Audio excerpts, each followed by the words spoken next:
Hallo und herzlich willkommen zu einem neuen Replay auf meinem Kanal. Ich grüße euch recht herzlich. Ich habe ein neues Replay vom Störsignal von U-Boy zugeschickt bekommen in seiner Jacksonville. Er ist unterwegs in einer Divi mit dem World of Wheelchair in seiner Gearing und dem WG Please Nerf Colbert in seiner YY. Die Jungs haben sich überlegt, einen gemütlichen Doppel-Smoke-Train mit der Jacksonville zu spielen. Also das kann wieder eine sehr farmlastige und spannende Runde werden. Schauen wir uns die Schiffsausstellung an. Wir haben ein U-Boot, 4 DDs, 3 Kreuzer und 4 Babys. Also viele DDs in dieser Runde. Die können leicht einem Smoke Train zum Opfer fallen. Man hat auch ein paar BBs, die man gut farmen kann. Schauen wir mal, wie sie hier ihren ersten Smoke setzen können und wie viel Damage man da auch rausbekommt. Muss ein bisschen auf die Radar-DDs aufpassen, auch auf sowas wie Deepwater Torps von der Jinan, das kann unangenehm werden. Gerade diese Radars von der Ragnar oder der Kasunis können unangenehm sein, wenn da mal ein BB Shots ready hat, muss man da auf jeden Fall aufpassen. Die Jungs sind erstmal auf den Weg zu C. Mal schauen, was da als erstes gespottet wird. Die Gearing bringt sich hier schon in Position, um gleich den Smoke ziehen zu können. Und da geht auch schon das erste Opfer auf. Die Clausewitz fährt hier Nose in rein. Interessanter Move, gerade im Early Game würde ich mich nicht wirklich trauen, weil irgendwann muss man einen Gamer-Turn machen. Und der kann meistens teuer werden. Smoke wird sofort gezogen und die Jacksonville legt hier auch gleich fulminant los. Versucht hier so viel Damage wie möglich in die Clausewitz reinzupumpen. Geht ein Radar an. Die Calzunis hat sich hier hinter die Insel geschlichen. Das kann ein bisschen unangenehm sein mit seinem kurzen Radar. Wenn da jemand Shots ready hat, wird das relativ wild. Zum Glück hatte niemand Shots ready, ist also nochmal gut davon gekommen. Ragnar versucht jetzt hier noch ein bisschen Damage reinzukriegen, aber ich denke hier, der Trade ist eher sehr negativ für ihn ausgegangen. Aber die Cantonis bleibt selbstverständlich mit dem Radar hier eine Bedrohung für die Jacksonville und selbstverständlich auch für die DDs. Spielen auch sehr offensiv die Gegner in C.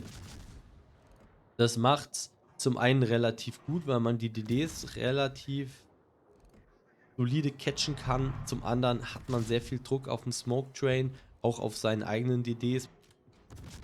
Sind hier gut unter Feuer. Gerade mit der Ragnar ist es halt sehr, sehr unangenehm. Man muss sagen, hier die Gearing relativ weit vorne, versucht die Clausewitz rauszutorpen. Leidet hier schon ein bisschen und kriegt jetzt auch nochmal von der Clausewitz, glaube ich, eine gute Schelle mit. Die Torps sehen aber sehr, sehr gut aus. Und mal schauen, ob die Gearings hier schafft, noch lebend rauszukommen. Ja, er ist ziemlich niedrig gedroppt, ist auch noch spotted. Clausewitz geht jetzt raus, ist jetzt zu, aber da kommt wieder dieses Calzones-Radar. Wie schon erwähnt, das Positioning ist hier relativ unangenehm in Bezug auf den Smoke Train. Man hat hier vielleicht auch ein bisschen Glück, dass die BBs nicht wirklich aufpassen und hier mal die ein oder andere Salve raushauen, um die Jacksonville hier in diesen Radarphasen zu punishen. Da kommen jetzt noch Torps, aber da kam doch noch eine Salve von der Iwami, die hätte ein bisschen unangenehm werden können. Die Torps hier sind auch etwas unangenehm, aber bekommt man sehr gut gedodged. Auf der anderen Seite bei A geht es auch hoch her. Schiffstechnisch ist man noch relativ nah zusammen, kann man sagen. Und bei A hat man doch ein bisschen Probleme, ist rausgedrängt. Man hat jetzt ein Cap gegen sich, auf jeden Fall einen Punkterückstand. Aber das Game ist ja noch jung. Da kommt schon das nächste Radar. Das ist jetzt die Frage, wer ist es? Wir haben noch keinen Spot erhalten, aber wahrscheinlich wieder ein Calzones-Radar. Wieder ein kritischer Moment auch hier für die Jacksonville. Er hat ja echt Schwein, dass der GK nur HE geladen hat. Kriegt ihr aber auch die Salve hier von der Iwami gut gedodged. Zieht jetzt seinen F-Button. Das heißt, mehr Spaß und mehr Freude. Also einen besseren Pen hier. Sagen wir mal so, die Ragnar hat, glaube ich, ihr Leben verwirkt. Weil in so einen Smoke den reinpushen ist in dem Fall nicht so cool, vor allem wenn du einen Spotter hast mit der YY, der dir die Ragnar rechtzeitig aufmachen kann. Ragnar geht raus, hat nochmal einen kurzen Spot gebracht auf die Jacksonville, aber die BBs konnten das jetzt nicht nutzen. Und die wissen jetzt auch, wenn sie hier weiterbleiben, dann werden sie auf jeden Fall zu Tode gefarmt. Ihr wisst, wie stark so eine Jacksonville mit einem Smoke ist, wie viel Damage man da machen kann. Und das werden sich die BBs liebend gern entgehen lassen, würde ich mal behaupten.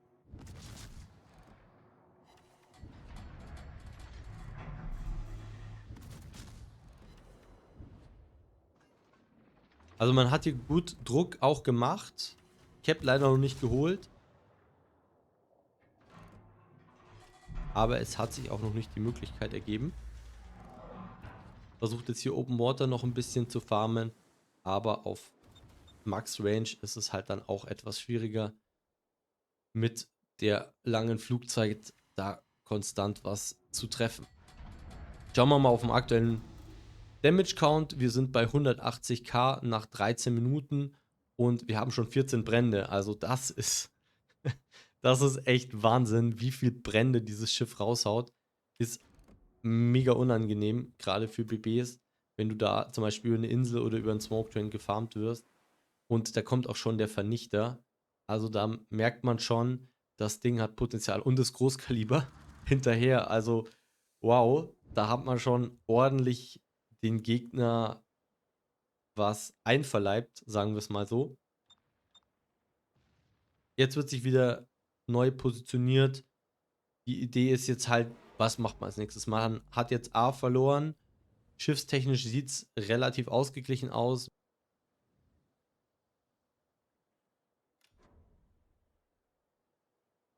Man hat den kleinen Punkte-Rückstand. Zur Info auch hier nochmal, der Timer ist ja in den Replays verbuggt. Wenn ihr da oben drauf schaut, die 420 Punkte sind aktuell beim roten Team. Jetzt wird mal nachgeschoben Richtung Mitte, um da die Caps zu holen, um auf die BBs wieder drauf zu fahren. Das dauert selbstverständlich, wenn man halt auf der Flanke spielt, um dann wieder in Position zu kommen. Das kann schon seine 2-3 Minuten dauern.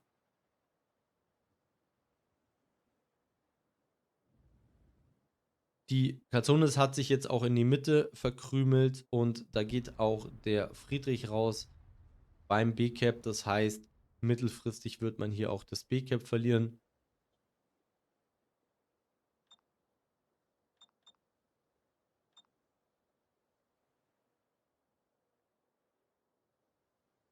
BBs sind auch aktuell alle zu, also erstmal quasi warten, wo die Freunde wieder auftauchen.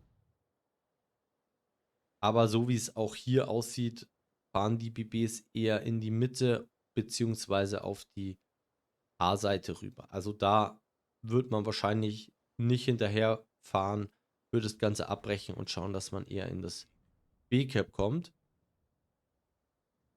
Bei A verliert man ein Schiff nach dem anderen. Man merkt jetzt auch schon, die Schiffe gehen so langsam aus.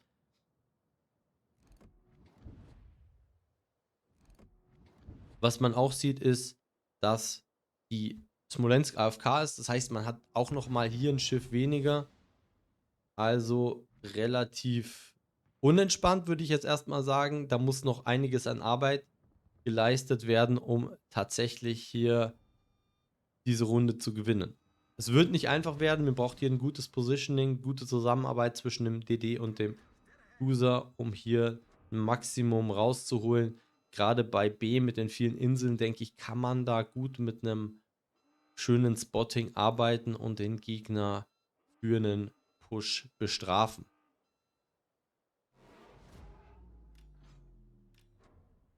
Was haben wir jetzt noch in der Hinterhand beim Team Grün? Wir haben noch eine Haaland, wir haben noch ein U-Boot und noch eine Ohio, die sich aktiv am Spiel beteiligen. Das ist auf jeden Fall schon mal gut. Auch vom HP-Pool sehen die noch relativ solide aus.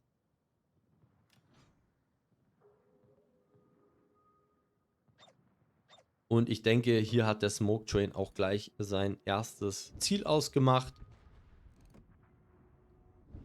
U-Boot geht jetzt auch raus, also es werden wirklich immer weniger Schiffe.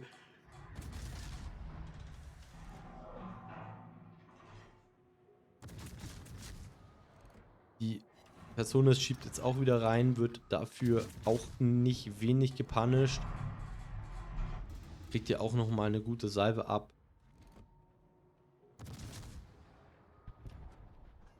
Schafft es aber dann doch nochmal lebend raus. Schade, da hätte man wahrscheinlich gern noch den Kill gezogen. Aber jetzt wird die Iwami erstmal angefasst. Und der ist sehr, sehr weit in der Gun-Range von der Jacksonville drin. Kriegt ja auch wieder den nächsten Brand. Wir sind schon bei 15 Bränden. Wahnsinn. Das Ding ist unfassbar stark. Ohio und Calzones haben sich währenddessen getradet. Also 1:1 Trade. Da kommt auch der nächste Brand schon wieder. Wir sind jetzt bei 16 Bränden. Wir sind jetzt bei über 200.000.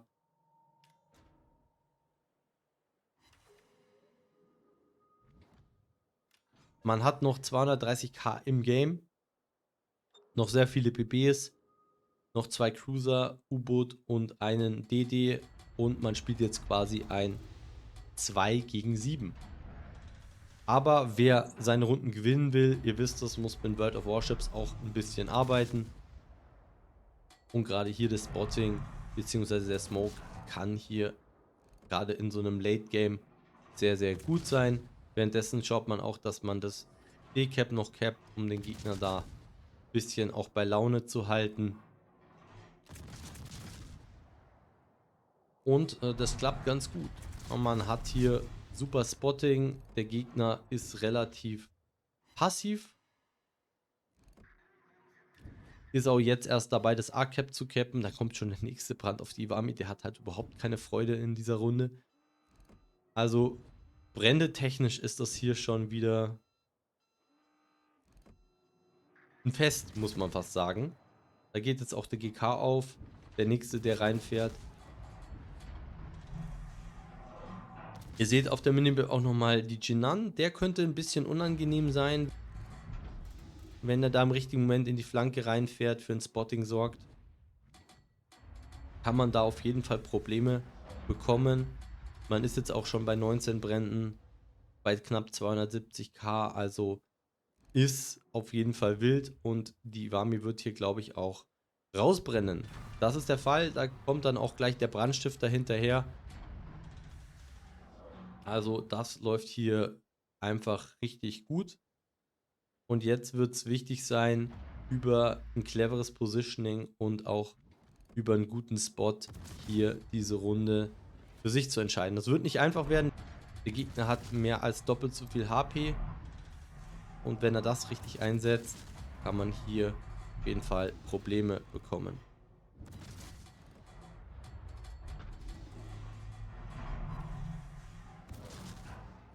Aber auch dieses gute Positioning jetzt hier hinter der Insel mit dem Spotting macht es für den Gegner nicht wirklich leicht, dieses Jacksonville Positioning zu punishen. Sieht, sie wollen reinfahren. Jetzt kommt die Jinan rausgefahren. Da kommt der Unterstützer. Der Holster klopft an und da kriegt man dann den schnelleren Reload und auch den vernichtenden Schlag auf die Jinan, rechtzeitig auf AP gewechselt und den Freund der Sonne hier abgeholt.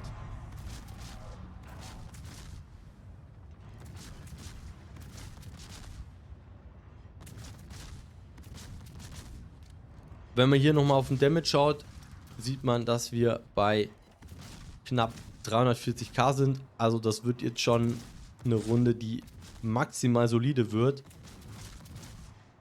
Auch was die Brandanzahl angeht, ist das hier einfach Wahnsinn. Ich bin immer noch ein bisschen baff. Man hat jetzt schon 23 Brände gesetzt. Das ist schon ein Call, muss man ehrlich sagen.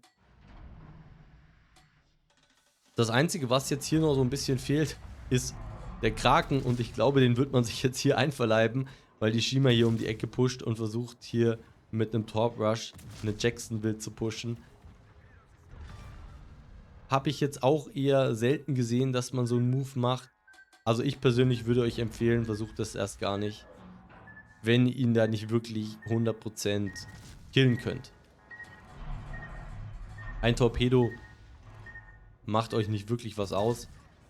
Und jetzt wird es auch nochmal spannend mit der Salem.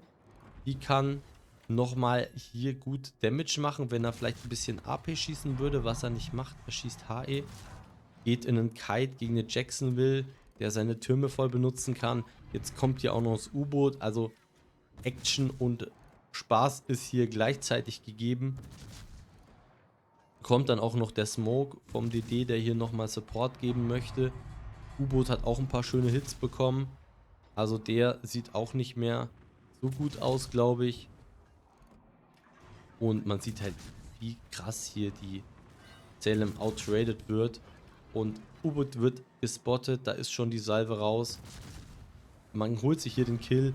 Kill Nummer 6, Wahnsinn. Und wir sind bei 400k Damage. Also hier hat man den Carry einfach mal angenommen und gesagt, okay, umso mehr Gegner, umso mehr Spaß. Bleibt sich jetzt hier noch die Salem ein, so wie es aussieht. Und damit sind wir bei Kill Nummer 7. Also auf jeden Fall jetzt schon eine herausragende Runde. Was den Schaden, was die Kills angeht. Wir müssen ja nur mal gucken. Wir haben einen Vernichter, wir haben Großkaliber, wir haben einen Unterstützer, wir haben einen Deathstrike, wir haben einen Kraken und einen Brandstifter. Wahnsinn. Also da wurde ordentlich performt, hätte ich jetzt mal gesagt.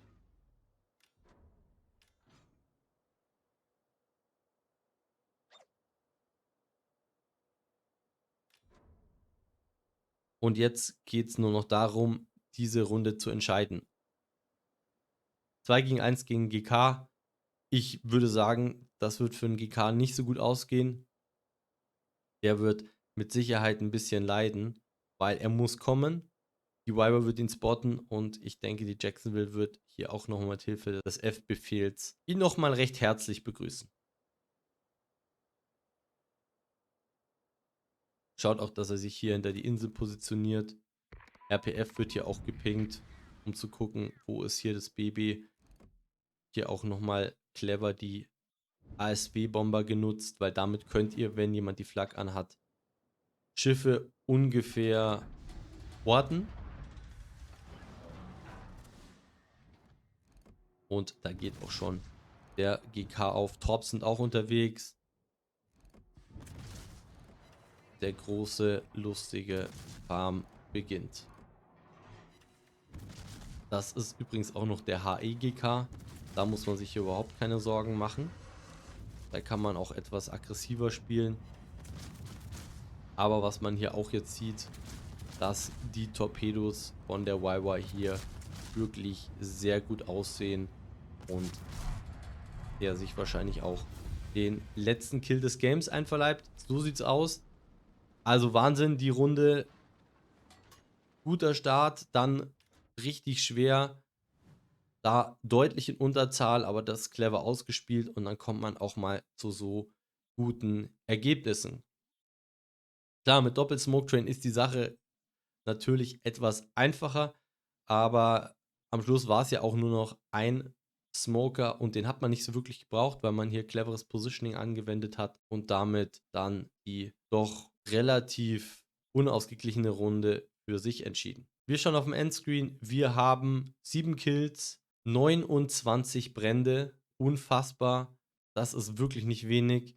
Zu den Auszeichnungen, wir haben einmal den Brandstifter, wir haben den Unterstützer, wir haben einen Deathstrike, wir haben den Kraken, wir haben den Vernichter und Großkaliber. Also alles, was man sich in einem Match so wünschen würde.